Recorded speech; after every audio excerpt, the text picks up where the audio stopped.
Le karma a parfois des façons bien déplaisantes de se rappeler à votre bon souvenir. Et ce n'est pas Piers Morgan qui dira le contraire.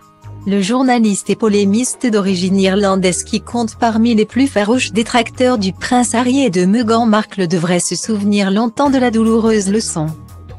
Depuis le retrait des Sussex de la famille royale, Piers Morgan n'a pas de mots assez durs pour le jeune couple.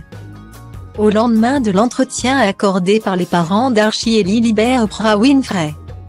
Celui qui était alors encore présentateur de Good Morning Britain, le télématin britannique, était sorti de ses gonds. Ulcéré par les révélations du couple. La grosse colère piquée à l'antenne et qu'il avait opposée à l'un de ses collègues avait d'ailleurs été signalée par près de 41 000 téléspectateurs courroucés de le voir ainsi perdre son sang-froid. La sanction n'avait pas tardé à tomber. Le 9 mars, la chaîne ITV indiquait, après des discussions avec ITV, Piers Morgan a décidé qu'il était temps pour lui de quitter la matinale.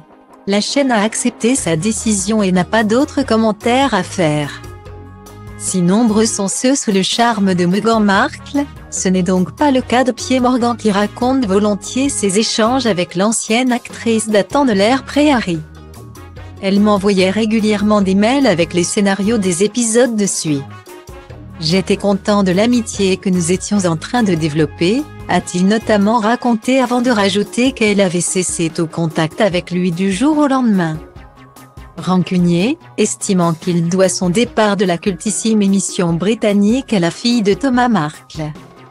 Le polémiste avait à nouveau saisi l'occasion de la tacler au mois de juillet dernier dans un tweet assassin où il la traitait de princesse Pinocchio. Invité à la soirée donnée ce 5 septembre par GQ au Tate Modern Museum de Londres.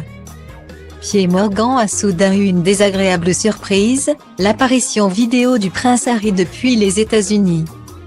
Le jeune prince intervenait afin de remercier le groupe anglo-suédois AstraZeneca pour le vaccin contre la Covid-19. Dans sa colonne du mail, Piers Morgan raconte la suite. J'entendais déjà Harry gloser sur les dangers de la désinformation et du colportage de mensonges sans qu'il ait une once de regard critique sur son propre comportement, a expliqué le journaliste qui révèle s'être alors précipité vers la sortie de la salle. C'est alors qu'il a reçu une excellente nouvelle, l'Ofcom, l'équivalent britannique du CSA, avait rendu son jugement.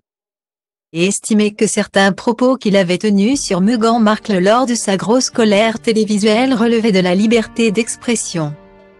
Toujours penché sur mon téléphone et tout à ma joie, j'ai foncé dans une immense baie vitrée me cognant la tête si fort contre elle que les hommes de la sécurité inquiets se sont précipités pour vérifier que j'allais bien.